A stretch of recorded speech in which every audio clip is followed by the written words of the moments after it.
Assalamualaikum warahmatullahi wabarakatuh. Bismillahirrahmanirrahim. Alhamdulillahilladzi ahyana ba'dama amatana wa ilaihin nusyur. Wa ba'du.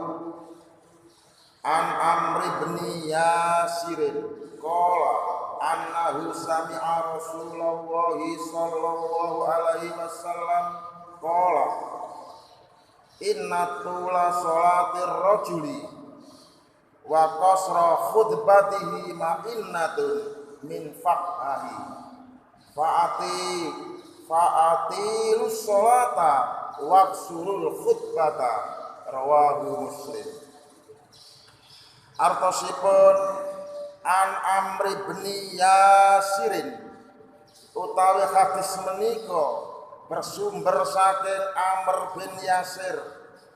Kala sampun ngucap sapa Amr bin Yasir, annahu satemene Amr bin Yasir sami'a wis krungu sapa Amr bin Yasir krungu dumateng Rasulullah sallallahu alaihi wasallam. Kala sampun dawuh sapa Rasul, inna tula salatir rajuli, sesungguhnya panjangnya salat seseorang, wa qasra khutbatihi, dan sesungguhnya pendeknya khutbah seseorang, ma'innatun, itu adalah merupakan simbol. Ma'innatun itu adalah merupakan tanda min faqahi, sangka tingkat pemahamane fikih seseorang. Fa'atilu, mongko pon ndawakno sira, ndawakno as-sholata ing salat, waksuru lan pok ngringkes sira, lan pok memperpendek sira al-khutbatan ing khutbah, tegese salat Jumat dan khutbah Jumat. Rawa wis riwayatno ing hadis Muslimun sapa Imam Muslim. Dari Amr bin Yasir berkata bahwa ia mendengar Rasulullah sallallahu alaihi wasallam bersabda, sesungguhnya panjangnya salat seseorang dan pendeknya khutbah seseorang adalah merupakan tanda pemahaman fikih seseorang. Oleh sebab itu, perpanjanglah salat kamu dan perpendeklah khutbah kamu. Hadis riwayat Muslim. Para bapak, saudara ibu, hadis kala wau kula paringi tema, kula paringi judul inggih menika bab anjuran memperpendek khutbah Jumat. Hadis menika sangat erat hubungannya, sangat erat kaitannya dengan bapak-bapak yang punya tugas sebagai khatib Jumat. Bila menawi bertindak sebagai khatib Jumat, menurut hadis ingkang kula waos kala wau dianjurkan supaya khutbah Jumat itu tidak boleh panjang-panjang. Khutbah Jumat harus ringkas, harus pendek, endek gak dawa. Soalnya khutbah nek kapan gedawan memicu pendengarnya menjadi mengantuk. Sebab itu diberi anjuran ingkang semekaten supados dikira-kira ojo dawa-dawa nek gedawan nggarai ngantuk pendengare. Mila hadis kala wau kula paringi penjelasan kados mekaten.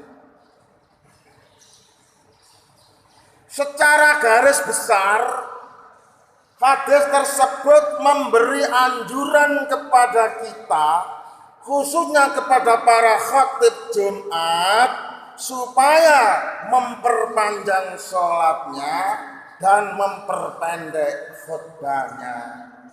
Yang biasa terjadi di masyarakat adalah khotbahnya itu lebih panjang daripada sholatnya. Maka hal itu berlawanan dengan isi hadis ini, yaitu sholatnya harus yang lebih panjang daripada khotbahnya. Tegese nek kapan cara diukur cara menit, ojo sampai khotbahe kuwi dawa katimbang sholate. Secara hakiki hadis ini sing dikendaki walien yaiku sholate kudune luwih dawa katimbang khotbahe. Nah, setelah membaca hadis ini saudara-saudara, saya menjadi mengerti perihal bagaimana khotbahnya Rasulullah. Apakah khotbahnya Rasulullah itu lebih pendek daripada sholatnya? Atau sebaliknya, lebih panjang sholatnya daripada khotbahnya? Jawabnya adalah bahwa khotbah Rasulullah itu lebih pendek daripada sholatnya. Tahu dari mana? Dari hakiki makna konteks hadis ini. Tidak seperti pada umumnya saudara-saudara, ialah khotbahnya itu yang lebih panjang daripada sholatnya. Lebih panjang sholatnya itu lebih panjang daripada khotbahnya. Khotbahnya lebih panjang dan sholatnya lebih pendek. Dalam gambaran saya, seandainya khotbah Rasulullah itu cara diukur nganggo menit, butuh waktu 15 menit, berarti sholatnya Rasulullah itu butuh waktu 20 menit. Itu artinya sholatnya lebih panjang 5 menit dibandingkan dengan khotbahnya. Karena sholatnya 20 menit, sedangkan khotbahnya cuma 15 menit.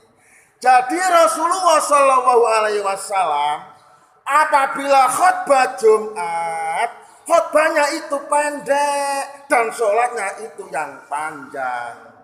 Ketika hadis ini diterangkan oleh guru saya, saat saya masih sekolah di pondok dulu, saya angkat tangan. Angkat tangan tujuannya adalah bertanya kepada sang guru. Pak Guru, saya bertanya, sholatnya Rasulullah itu lebih panjang daripada khotbahnya. Sekarang pertanyaan saya, seberapa panjang sholatnya Rasulullah ketika beliau ngimami sholat Jumat? Khotbahnya Rasulullah itu pendek. Sekarang seberapa, pertanyaan saya, seberapa pendeknya khotbah Rasulullah ketika beliau khotbah Jumat? Sebab yang saya ketahui di masyarakat ialah bahwa praktek di masyarakat diwalik khotbahnya itu yang lebih panjang daripada sholatnya. Khotbahnya 30 menit, sedangkan sholatnya cuma 10 menit. Berarti cara yang seperti ini tidak sesuai dengan contoh dari Nabi, yaitu sholatnya yang panjang, kemudian khotbahnya yang pendek. Lalu guru saya menjawab, kalau kamu ingin tahu seberapa panjang sholat Nabi ketika ngimami sholat Jumat, maka rakaat pertama setelah membaca surat Al-Fatihah, beliau lalu membaca surat Al-Ghasyiyah. Hal ataka hadithul ghasyiyah sampai mari.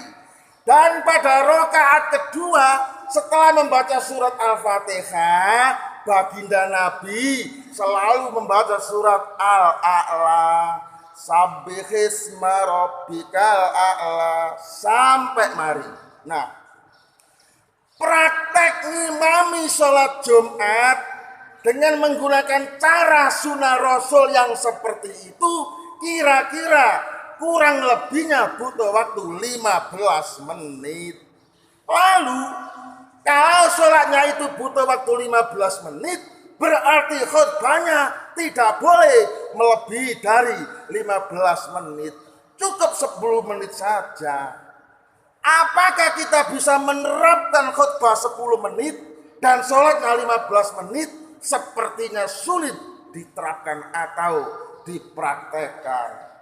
Kalau memang sulit diterapkan, maka anjuran memperpanjang sholat dan anjuran memperpendek khutbah yang dimaksud adalah di samping khutbah itu harus singkat, khutbah tidak boleh ngelantur, khutbah tidak boleh menyimpang dari judul atau materi yang dibahas. Jadi kesimpulannya, khutbah Jumat itu harus ringkas, khutbah Jumat itu harus singkat, khutbah Jumat itu tidak boleh panjang, harus yang padat. Khutbah Jumat itu harus tepat sasaran, khutbah Jumat itu harus mengena, tidak boleh ngelantur dan menyimpang.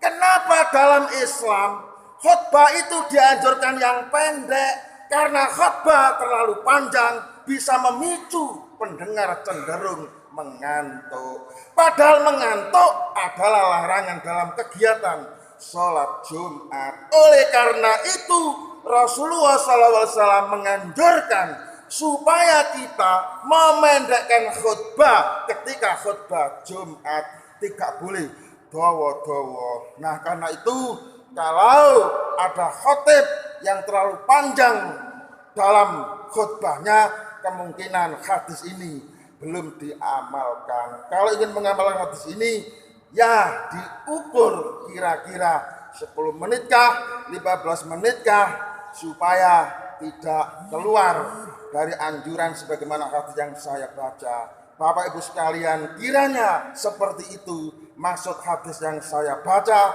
Semoga bisa kita pahami untuk dipraktekkan dalam kegiatan kita sehari-hari.